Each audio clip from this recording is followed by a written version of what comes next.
پہلے تو میں نے مسلمانوں کے اخلاق سنے تھے، اب تو میں نے دیکھ بھی لیے۔ پر یہ بتا، جب 12,000 آیا تھا جان کیوں نہیں چھڑائی؟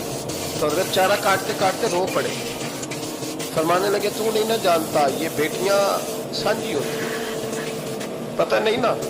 میرے رسول پاک نے تو حاتم تائی کی بیٹی کے سر پہ کپڑا رکھ کے کہا تھا بیٹیاں برابر ہوتی ہیں، تو یہ نہیں پتا جب اس کی 6 بیٹیوں کی شادی ہوئی ہے میرے اندر روحانیت کتنی بڑی ہے۔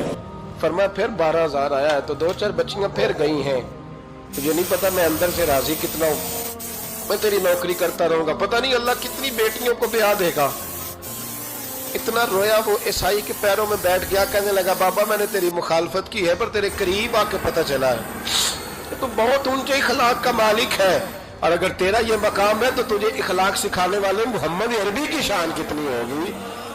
ظالم کی بولیے، جاتے نہیں لوگ جھوٹے گواہ بن کے؟ وکیل صاحب کو نہیں پتا ہوتا کہ یہ بندہ مجرم ہے جو میرے پاس آیا؟ کیا مجرموں کے وکیل نہیں ہوتے؟ بولے تو اس کو پتہ نہیں ہوتا وکیل صاحب کو کہ یہ صاحب مجرم ہے، میرے پاس مقدمہ لے کے آئے، اور اگر بے ادبی نہ ہو جائے تو میرا خیال ہے قاضی عدالت کو بھی پتہ ہوتا ہے کہ مجرم کون ہے اور مظلوم۔ میرے نبی پاک صلی اللہ علیہ وسلم نے اس قدر زیادہ سختی فرمائی اس مسئلے میں، فرمایا جس کو پتا تھا کہ فلاں آدمی ظالم ہے، ظلم کر رہا، پھر وہ ظالم کا گواہ بنا یا اس نے ظالم کی مدد کی، کتنی کی؟ شارحین لکھتے ہیں چاہے اس نے ایک جملہ بول کے کی، چاہے ایک، سارے بولیے، چاہے ایک غریب کو اس نے ظلم کیا تو کہتے ہیں علاج یہ سے، چاہے ایک جملہ بول کے کی، شارحین اس حدیث کی شرح میں لکھتے ہیں ایک جملہ بول کے چاہے مدد کی، جس بندے نے کسی ظالم کی مدد کی کسی مقدمے میں یا کسی صورت میں اور اسے پتا تھا یہ ظالم ہے، میرے نبی پاک صلی اللہ تعالیٰ علیہ وسلم فرماتے ہیں اگر اس نے مدد کی، ابھی ظالم کی بات نہیں ہو رہی، ظالم کے مددگار کی بات ہو رہی، اگر کسی نے ظالم کی مدد کی تو حضور فرماتے ہیں خدا بھی اس سے بری و ذمہ ہے، رسول بھی اس سے بری و ذمہ ہے۔ سنبھال کے رکھے اپنی نمازیں، قربانیاں، حج، زکوٰۃ سنبھال کے رکھے۔ اگر ظالموں کا مددگار ہے، الیکشن آ لینے دے، آپ کو نظر آ جائے گا کون کون ظالموں کا مددگار ہے، نظر آ جائے گا۔ اپنی جیب سے لوگ پیسے دے کے ظالموں کی مدد کریں گے، ان کے فلیکس چھپوائیں گے، بورڈ لگوائیں گے، جیبوں سے پیسے دے کے۔ ہم نے خود آگ لگائی ہے چمن میں اپنے، بے سبب گردشی ایام کو الزام نہ دو، ہم نے خود نور کا ظلمت سے کیا ہے سودا، کر کے توہین سحر شام کو الزام نہ دو۔ ظالموں کے مددگار میدان میں آ گئے، یہ چھوٹا لفظ نہیں، میرے حبیب پاک صلی اللہ علیہ وسلم نے فرمایا جو ظالم کا مددگار ہے سن لے جو سجن کے ساتھ کچہری جاتا ہے، وہ یاد رکھے جو دوست کا گواہ بنتا ہے، وہ یاد رکھے جو کہتا ہے میں مانگی گیا تھا، مجھے بلایا گیا تھا قبضہ چھڑانے کے لیے کسی غریب بیوہ کی جائیداد پہ، وہ سن لے تو مدد کر کے نہیں آیا، تو خدا کے ذمے سے نکل گیا ہے۔ رسول پاک نے فرمایا تیرا میرا تعلق ختم ہو گیا، تو ظالم کا مددگار ہو گیا، پھر تو کہتا میں بے چین ہوں، میں بے قرار ہوں، میں آزمائش کا شکار ہوں، پلٹ کے دیکھ تو صحیح تیرا گناہ کتنا بڑا ہے۔ میرے نبی پاک صلی اللہ علیہ وسلم کا ایک اور فرمان سن لیں، ابن ماجہ ابو داؤد میں موجود ہے، اس حدیث کو آپ نے یاد کر لینا ہے، کر لیں گے انشاءاللہ، سارے کہیے انشاءاللہ، کر لیں گے یاد۔ حضور صلی اللہ علیہ وسلم نے فرمایا اگر تو ظالم کی مدد کرے گا نا، یہ لفظ دل کی تختی پہ لکھ لینا، یہ مکافات عمل ہے، مکافات عمل دنیا، ادھر کرو گے تو ادھر بھرو گے۔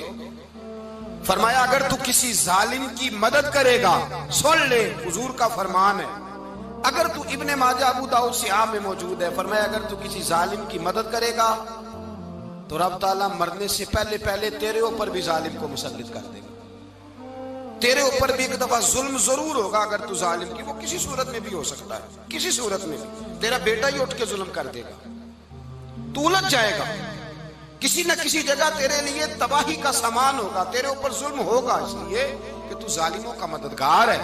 چاہیے یہ تھا کہ تو مظلوم کی مدد کرتا، انسانی ایمانی یقین کا فریضہ سر انجام دیتا، تو ظالموں کا مددگار ہو گیا۔ ٹٹول کے دیکھ لیں، رزلٹ نکال کے دیکھ لیں، ہمارے زمانے میں ظالموں کے مددگار زیادہ ہیں، اتنی لمبی زبانیں نکال کے ظالموں کی مدد کرتے ہیں۔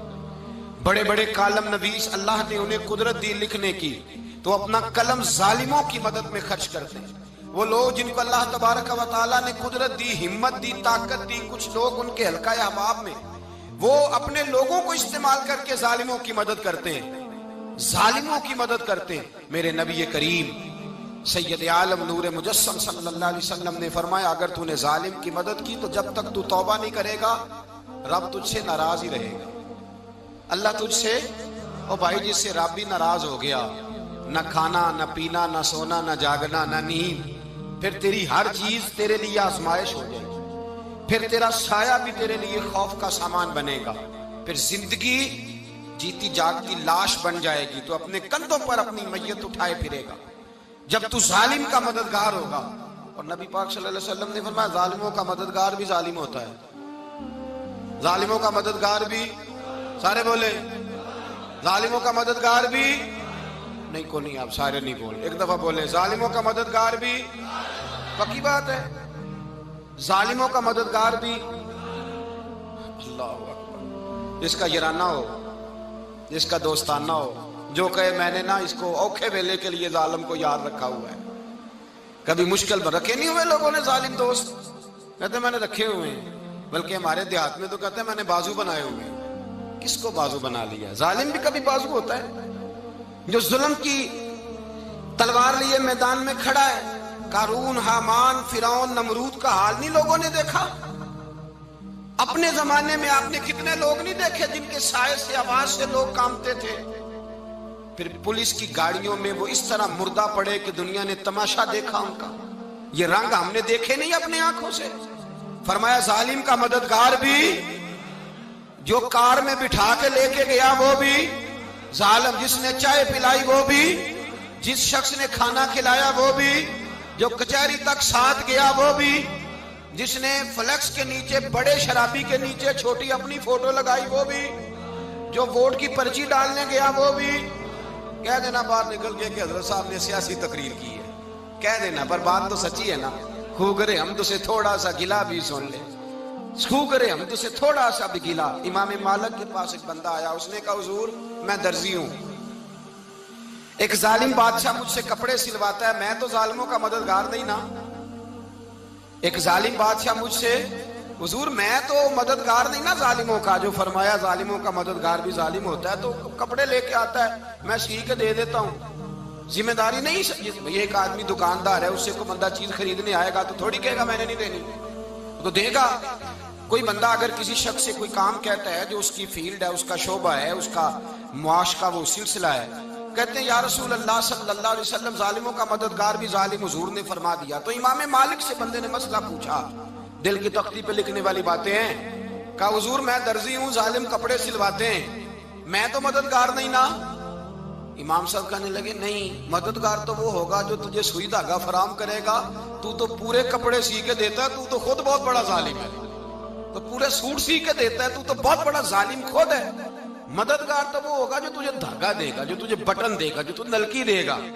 جو ظالم سے اتنی نفرت ظلم کر کے بندہ ہے، یہاں تو ہمارے زمانے میں ہیرو بن جاتے ہیں لوگ، ظالم ہیرو ہے، لوگ اس سے ڈرتے پھرتے ہیں، گھومتے پھرتے ہیں، اور بہت سارے کم مزاج لوگ اس کے پیچھے ہاتھ باندھ کے پھرتے ہیں۔ ظالموں کی مدد کرنا، ظالموں کے ساتھ رہنا، یہ ظلم ہے، ظلم، یہ زیادتی ہے۔ میرے نبی پاک صلی اللہ تعالی علیہ وآلہ وسلم نے ارشاد فرمایا، یاد رکھو رب فرماتا ہے میں مظلوم کی مدد ضرور کروں گا، چاہے جلدی کروں چاہے دیر سے کروں، میں مظلوم کی مدد۔ اور حضور صلی اللہ علیہ وسلم نے فرمایا ہے، حضرت معاذ بن جبل کہتے ہیں حضور نے مجھے یمن کا گورنر بنایا، جب میں جانے لگا نا تو حضور نے بڑی نصیحتیں کی، بخاری میں موجود ہے، فرماتے ہیں جب میں پلٹنے لگا تو میرے رسول نے فرمایا معاذ ایک منٹ ٹھہر جا، ایک بات میری یاد رکھنا، اس کو نہ بھولنا۔ کہا حضور کیا؟ فرمایا دیکھنا کسی پہ ظلم نہ کر بیٹھنا، کہیں تجھ سے زیادتی نہ ہو جائے۔ محبوبہ پھر حضور نے فرمایا سن میرے معاذ، میں تجھے گورنر بنا رہا ہوں، زیادتی نہ کر بیٹھنا۔ یا رسول اللہ صلی اللہ علیہ وسلم کیا ہوتا ہے؟ تو میرے کریم نے فرمایا جب مظلوم دعا کے لیے ہاتھ اٹھاتا ہے تو عرش کا مالک کہتا ہے فرشتوں پیچھے ہٹ جاؤ، عرش کا مالک کہتا ہے فرشتوں پیچھے ہٹ جاؤ۔